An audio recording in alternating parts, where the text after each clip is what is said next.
Assalamualaikum warahmatullahi wabarakatuh. Ketemu lagi bersama saya di channel Biang Wali dengan saya sendiri Andri Maulana. Di minggu ini kita akan membahas tentang lebih jauh yang namanya IP address ya, karena di video sebelumnya saya sudah menjelaskan konsep dasar jaringan komputer. Nah, di situ juga ada pengenalan tentang sedikit IP address. Nah, di sini pada minggu ini saya akan jelaskan lebih dalam apa sih IP address dan kegunaannya apa, kemudian bagaimana cara membuatnya. Yuk kita langsung saja kita bahas satu persatu. Tapi sebelum kita masuk ke pembahasan, ada baiknya bagi Anda yang belum subscribe, silahkan di subscribe dulu channelnya, kemudian di like sebanyak-banyaknya, di share ke teman-teman. Semoga teman-teman yang sedang belajar jaringan komputer, yang masih baru, yang masih newbie, bisa mengambil manfaat dari video yang saya berikan. Oke, kita masuk ke pembahasan tentang IP address. Nah, kita ngomongin IP address di dalam konsep jaringan komputer ya, kita itu pasti setiap hari ya kenal dan kita pasti tahu apa itu IP address gitu ya. Nah, sebelum Anda mengkonfigurasi jaringan lebih jauh, Anda harus paham dulu apa sih sebenarnya IP address. Baik, jadi IP address itu singkatan dari Internet Protocol Address ya, atau alamat protokol dari internet. Nah, ini sebenarnya adalah identitas atau sebuah nama yang digunakan oleh sebuah perangkat atau device itu ya, seperti komputer atau router atau switch dan lain sebagainya gitu ya. Perangkat-perangkat itu nanti dia akan memiliki IP address. Kalau sudah memiliki IP address, berarti dia sudah memiliki nama. Nah, ketika Anda menghubungkan banyak perangkat gitu ya. Nah, perangkat-perangkat itu akan saling kenal mengenal ya dengan menggunakan yang namanya IP address. Ya, seperti kehidupan kita sehari-hari aja, kita punya nama ya, si Budi gitu ya, si Ani, si Fajar dan lain sebagainya. Ya kalau dipanggil yang nengok ya sesuai dengan namanya aja. Begitu juga di dalam jaringan komputer. Nah, kalau yang dikirimkan suatu paket jaringan itu ke komputer A, ya udah dia akan masuk ke komputer A, tidak ke komputer B, tidak ke komputer C. Karena komputer A tentu sudah memiliki IP address tertentu. Nah, ini contohnya ya. Ada sebuah komputer yang terhubung dengan server. Nah, si komputer client ini namanya, dia memiliki IP 192.168.050 ya. Nah, sedangkan IP address server itu dia memiliki IP-nya 192.168.0.150. Nah, ini bisa saling terhubung, saling terkoneksi pasti karena adanya IP address. Tanpa adanya IP address di dalam jaringan komputer, walaupun dia sudah ada medianya, sudah ada media transmisinya, kabel wireless itu ya, ada internetnya, itu kemudian ada perangkat-perangkat jaringannya, router, switch. Tapi kalau nggak ada IP address-nya, ya nggak bisa terhubung. Artinya komputer tersebut tidak memiliki nama. Nah, sekarang kita bahas dulu. Ada beberapa jenis IP address ya. Nah, IP address itu terbagi menjadi dua kalau ditinjau atau dilihat dari segi format bilangannya. IP versi 4 itu adalah IP yang memiliki format biner. Gimana caranya bacanya itu? Jadi kalau ada IP dengan format 192.168.100.1 itu komputer mengenalnya dalam bentuk bilangan biner. Maka 192 ini kalau dikonversi menggunakan kalkulator atau Anda hitung secara manual, maka dia nanti akan mendapatkan bilangan biner 11000000 dan oktet keduanya 168 ya dikonversi menjadi biner, maka 10101000 gitu ya, dan seterusnya. Nah, di dalam IP versi 4 dia memiliki 4 oktet. Nah, masing-masing oktet dia bernilai 8 bits. Maka kalau di total semuanya pada IP versi 4 dia memiliki bit sebanyak 32 bit. Oke, bisa dipahami ya. Nah, yang kedua, ditinjau dari format bilangannya, IP ini ada yang namanya IP versi 6. Ini disebut dengan IP yang baru ya, IP yang nanti akan digunakan. Ya memang di sebagian negara atau di sebagian perangkat juga ya sudah mulai mengusung konsep IP versi 6. Karena kenapa IP versi 6 sekarang dibuat? Untuk menghindari IP publik yang akan habis. Nah, IP publik itu apa? Nanti akan saya jelaskan di slide berikutnya. Nah, kalau kita melihat IP versi 6, ya, dia itu tidak dibentuk dari bilangan biner, tetapi dia dibentuk dengan menggunakan heksadesimal. Bilangan heksadesimal gimana? Ya, dari 1 sampai 9. Selanjutnya A, B, C, D, E, F. Seperti itu. Nah, ini bentuk dari IP address seperti ini. Nah, dia memiliki bit sebanyak 128. Ya. Banyak sekali bitnya di sini. Karena di sini ada 8 oktet ya. Masing-masing oktet itu ada 16. Maka kalau di total semuanya itu adalah 128 bit. Oke, kita lanjut. Nah, sekarang IP address itu kalau kita lihat dari segi internet, ya, itu dia terbagi menjadi dua. Ada IP public, ada IP private. Nah, IP private, ini kita bisa lihat tabelnya di sini. Kalau IP private itu untuk kelas A, ya, karena IP itu nanti ada kelas-kelasnya, ada kelas A, ada kelas B, ada kelas C, gitu ya. Nah, di kelas A itu kalau kita menggunakan IP dari 10.0.0.0 sampai dengan 10.255.255 dan .255 itu dia masuknya adalah ke kelas IP private. Nah, ini tabelnya ada di sini ya. Anda bisa lihat kalau Anda menggunakan IP ini, dia masuknya adalah ke IP private.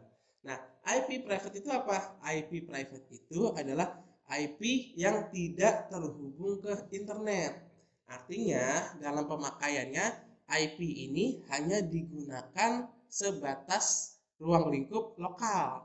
Ya, entah dia satu ruangan gitu atau satu gedung gitu ya. Artinya IP ini tidak bisa diakses ke internet. Sedangkan kalau IP publik ya, ini adalah IP yang bisa diakses dengan internet. Nah, perbedaannya adalah kalau IP publik tentu kita harus membeli ke suatu penyedia layanan gitu ya, entah provider gitu. Kita membeli IP publik ya, satu perusahaan misalnya satu IP publik gitu. Dan tentu harganya sangat mahal. Nah, sedangkan untuk private gitu, nah ini kita tidak beli, kita tinggal set aja sendiri gitu. Nah, itu disebut dengan IP private. Jadi konsep jaringan komputer, misalnya di dalam suatu perusahaan itu hanya memberi satu IP publik misalnya. Nah, nanti ya, untuk jaringan yang ada di dalam perusahaan itu, ya jaringan lokalnya, nanti dia menggunakan IP private. Nah, sedangkan untuk jaringan yang bersifat publik, untuk dia bisa mengakses internet, nanti ada yang namanya NAT atau disebutnya Network Address Transmission, ya. Nanti kita akan bahas lagi itu lebih jauh di pertemuan yang akan datang. Nah, sekarang dari segi penggunaannya, IP address itu ada yang namanya IP address static dan juga ada IP address dinamik. Gampangnya seperti ini. Kalau IP address static itu adalah IP address yang kita masukkan atau kita konfigurasi secara manual di komputer kita. Kita ketik sendiri satu-satu gitu ya IP address-nya 192.168.10.10 gitu misalnya. Nah, itu kita lakukan di komputer kita. Cara masuk ini gimana? Nanti akan saya ajarkan. Nah, sedangkan untuk IP address dynamic ya, ini adalah IP address yang didapatkan secara otomatis. Nah, karena dia mendapatkan IP address secara otomatis, maka harus ada penyedianya. Itu disebut dengan DHCP server. Nanti si DHCP server ini dia akan menyewakan IP address ke klien-kliennya. Jadi klien itu hanya merequest atau meminta saya ingin menyewa IP dong gitu. Nanti maka otomatis DHCP server ini akan memberikan IP secara otomatis ke kliennya. Itu yang disebut dengan IP address dynamic. Kemudian ada lagi ya, IP address berdasarkan jenis kelasnya. Nah, ini ada tabelnya.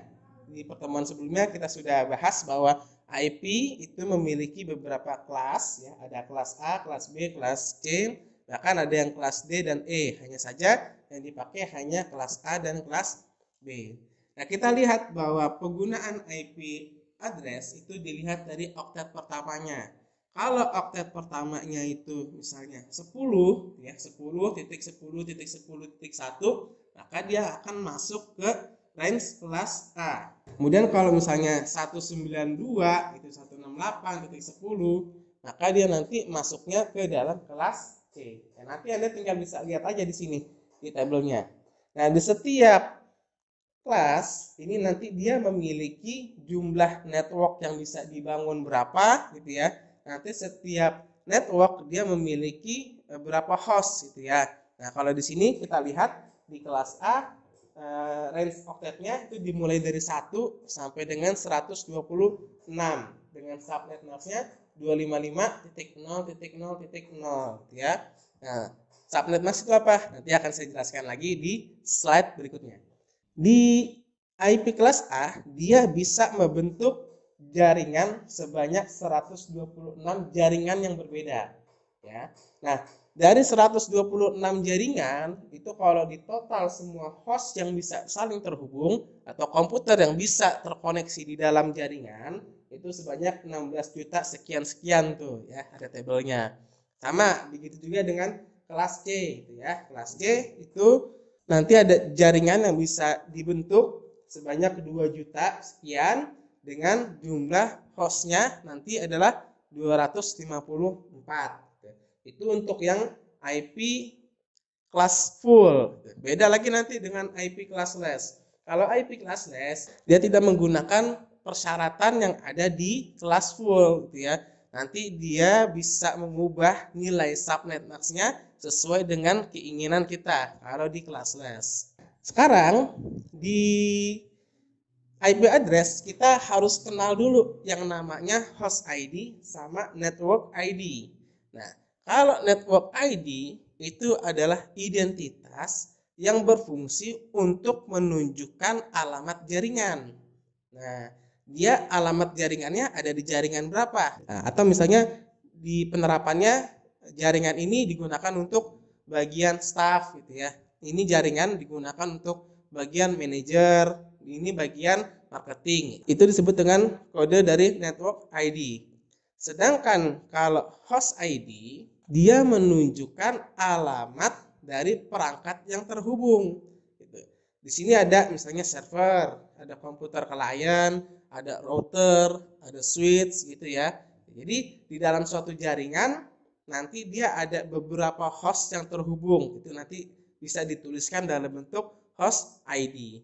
Contohnya gampang seperti ini. Kalau kita tinggal di suatu tempat, gitu kan, tentu kita memiliki RT RW gitu ya. Nah, anggap saja gitu. RT RW disebut dengan network ID gitu kan.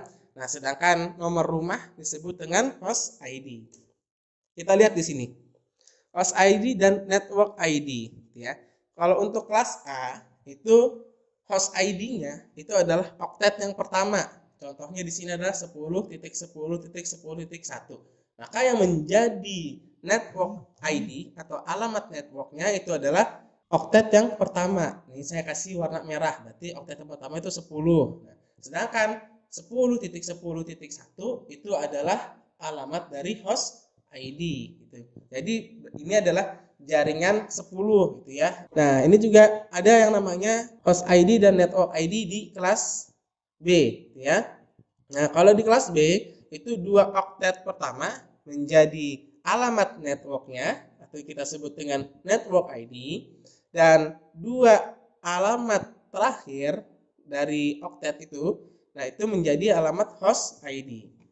Nah, sedangkan di kelas C, 3 oktet pertama itu menjadi network ID dan terakhir di oktet terakhir itu menjadi host ID. Nah, sedangkan di IP versi 6 ya, karena dia terdiri dari 128 bit, nanti 48 bit yang pertama itu akan menjadi network ID. Ya, nanti network ID pun nanti akan dibagi-bagi lagi menjadi alamat ISP prefix atau customer side prefix gitu ya. Nah, sedangkan 16 bit berikutnya itu menjadi alamat subnet ID, dan yang terakhir 64 bit terakhir itu menjadi alamat interface ID. Nah, ini kalau saya gambarkan IP address dilihat dari host ID dan network ID-nya menjadi seperti ini. Dan untuk penjelasan lebih lanjut tentang IP versi 6, insya Allah nanti saya akan bahas lebih lanjut bagaimana penerapan IP versi 6, kegunaannya gitu ya, cara bikinnya gimana, itu nanti akan saya jelaskan di video-video berikutnya.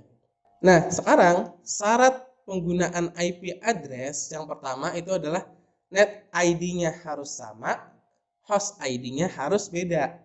Sebagaimana contoh misalnya ada IP 192.168.10.1 gitu kan. Nah, dia bisa terhubung ke jaringan yang memiliki IP address 192.168.10.254. Kita lihat bahwa yang namanya net ID itu harus sama 192.168.10. Dah, sampai situ 3 oktet terakhir. Karena dia kelasnya kelas C. Sedangkan oktet belakangnya ini antara 1 dan 254 itu harus beda. Karena kalau misalnya dia sama, yang terjadi adalah IP address konflik. Artinya IP address-nya sama, dia tidak bisa. Ini bentuknya seperti ini. 192.168.10.1 dia bisa terkoneksi ke PC 192.168.10.2 ya. Nah, Anda tidak bisa menulis IP address kalau misalnya ada IP 192.168.10.1 mau berkomunikasi ke 192.168.11.2. Kenapa tidak bisa? Karena dia net ID-nya berbeda ya, antara 192.168.10 dengan 192.168.11. Nah, ini berbeda meskipun host ID-nya juga berbeda. Maka ini tidak akan bisa. Jadi syaratnya net ID-nya harus sama, host ID-nya harus beda gitu. RT-nya sama, nomor rumahnya beda. Baru Anda tahu bahwa rumah yang dituju adalah rumah si Budi itu ya, seperti itu. Nah, syarat kedua, kalau kita mau menggunakan IP address, ingat pada oktet terakhir dia tidak boleh ditulis 0 semua. Contohnya seperti apa? Misalnya ada IP 192.168.10.0. Nah, 0 ini kalau kita konversikan ke dalam biner ya, maka dia akan menjadi 0000000 sebanyak 8 bit. Nah, ini tidak bisa ya, nggak bisa ada IP menggunakan 192.168.10.0. Nah, belakangnya 0 nggak bakal bisa dipakai ya. Nah, karena kalau 0 itu menunjukkan nanti alamat dari jaringan. Atau pada oktet terakhir dia ditulis satu semua. Contohnya adalah 192.168.10.255. Nah, ini kalau misalnya kita konversikan ke dalam biner, ya ini nanti jadi 1111 semua sebanyak 8. Maka ini tidak bisa. Kalau misalnya 255 ini akan menjadi alamat dari broadcast. Maka kesimpulannya, IP address yang bisa digunakan pada oktet terakhir itu hanya sampai 1 sampai dengan 254. Sekarang kita bahas tadi subnet mask. Subnet mask itu apa sih? Ya, subnet mask itu merupakan adalah teknik khusus ya, bisa memecah atau membagi jaringan komputer sehingga menjadi subnetwork yang lebih kecil. Ingat pelajaran yang telah lalu saya sampaikan ada namanya subnetting. Di mana subnetting ini kita mendapatkan hasil dengan mengolah jumlah dari subnet mask. Nah, kalau kita bisa lihat di sini untuk subnet mask ya, untuk IP address, kalau umumnya kita menggunakan kelas full itu untuk kelas A-nya misalnya contohnya 10.10.10.1. Maka nanti dia akan ditulis dengan garis miring 8 ya. Nah, garis miring 8 itu dapat dari mana? Karena nanti otomatis ketika Anda masukkan IP kelas A, maka subnet max-nya itu adalah 255.0.0.0.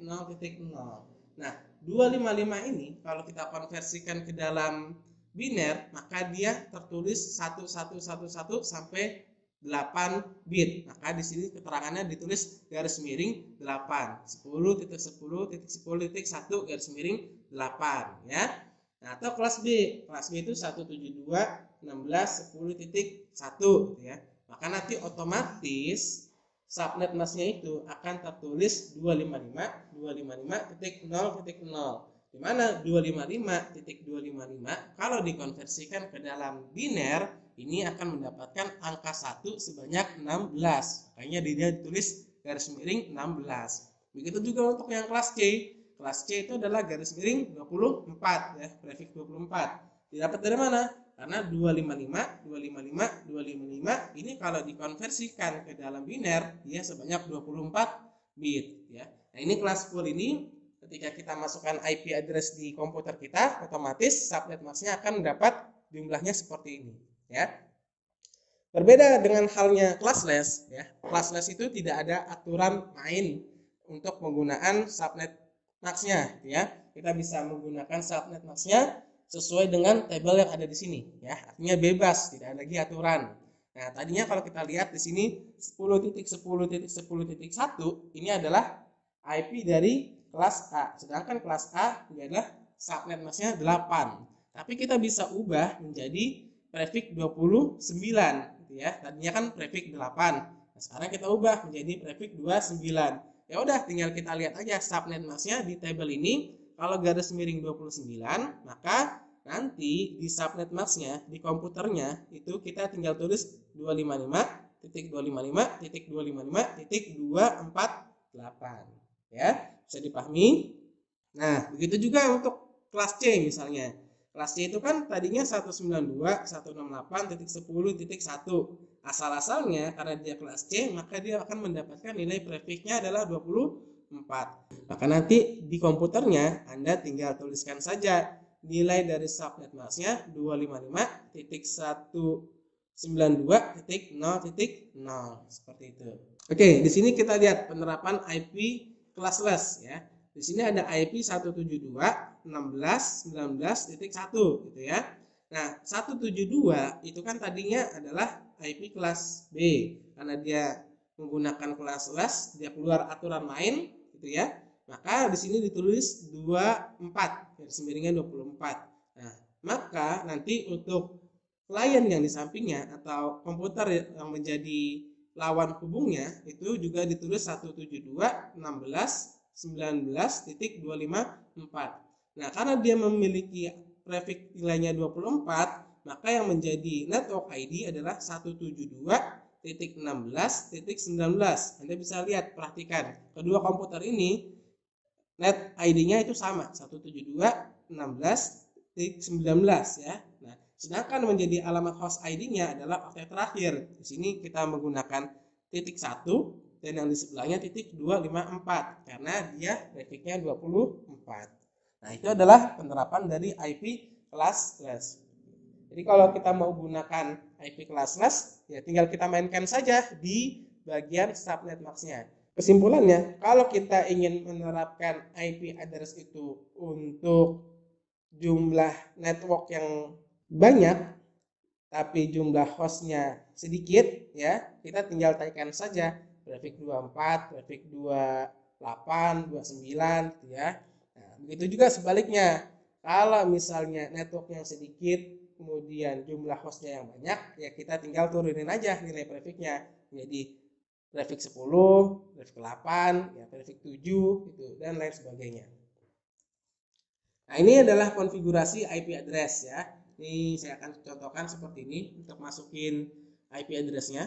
Kayak di sini Anda bisa ke control panel, kemudian Anda bisa cari network and sharing center, kemudian Anda pilih change adapter network. Maka nanti di sini akan muncul adapter network. Ya, Anda nanti tinggal pilih aja. Kalau Ethernet berarti yang menggunakan kabel. Kalau misalnya wireless berarti menggunakan WiFi. ya. Kalau ini virtual. Nanti Anda tinggal lihat saja di komputer Anda masing-masing. Caranya adalah Anda bisa klik kanan. Di sini ada properti. Anda bisa klik saja. Di sini ada dua pilihan, ya. Ada IP versi 4 dan ada IP versi 6. Ya, Anda tinggal mau mana? Misalnya IP versi 4. Anda tinggal double klik saja. Nah, di sini Anda bisa masukkan IP-nya. Ya, ini IP-nya kelas C, ya. Maka otomatis dia mendapatkan nilai 255, 255, 255 untuk subnet max-nya. Tapi kalau misalnya Anda menggunakan IP versi 6, ya tinggal klik saja di bagian sini. Nah, nanti Anda tinggal masukkan IP versi 6-nya berapa, kemudian nilai trafficnya berapa, seperti itu. Nanti kalau sudah tinggal di oke saja. Nah, sekarang kita tes jaringan, ya. Jaringannya yang sudah kita buat ini harus kita tes, ya. Contohnya di sini ada IP 192.168.10.1, ya. Dia terhubung ke switch. Nah, nanti di sebelahnya juga ada komputer juga yang terhubung ke switch dengan IP 192.168.10.2. Ingat, network ID-nya harus sama, host ID-nya harus berbeda. Maka nanti Anda tinggal buka saja aplikasi terminal kalau di Linux atau aplikasi yang namanya Command Prompt di Windows. Nah, untuk mengetes jaringan yang sudah diberikan IP ini apakah dia terkoneksi atau tidak, kita tinggal ketikkan saja di sini. IP tujuannya mana? Misalnya dari IP 192.168.10.1 mau ke 192.168.10.2, gitu ya. Atau sebaliknya. Ya udah tinggal kita ketik saja ping alamat IP tujuannya berapa? 192.168.10.1 misalnya. Maka nanti ketika di enter, kalau dia menampilkan pesan replay from 192.168.10.1 dengan batch-nya sekian, time-nya sekian, nah nanti TTL-nya itu sekian, maka nanti dinyatakan bahwa jaringan itu sudah terkoneksi. Tetapi kalau misalnya balasannya itu adalah RTO atau request timeout, maka dia jaringannya tidak terhubung. Atau nanti ada pesan lagi, pesannya misalnya destination host undisable. Itu nanti kode-kode atau pesan-pesan yang menyatakan bahwa jaringannya itu tidak terhubung. Baik, itu saja penjelasan untuk IP address, ya. Silakan Anda pelajari, silakan Anda praktekkan, jangan sampai nanti Anda mahasiswa tidak bisa memasukkan IP address, tidak bisa paham IP address, ya. Karena nanti kedepannya kita akan bermain dengan perangkat-perangkat yang membutuhkan IP address. Nanti subnetnya berapa, gitu ya. Kemudian dia ada di jaringan berapa, host ID-nya berapa, network ID-nya berapa. Itu nanti semuanya kita gunakan untuk pertemuan di berikutnya. Apalagi nanti sudah masuk ke materi routing. Nah, nanti di materi routing itu yang kita mainkan adalah IP address-nya. Baik, itu saja penjelasan yang bisa saya sampaikan. Mohon maaf jika ada penyampaian yang salah. Semoga kita ketemu lagi di pertemuan berikutnya. Saya tutup materi ini. Assalamualaikum warahmatullahi wabarakatuh.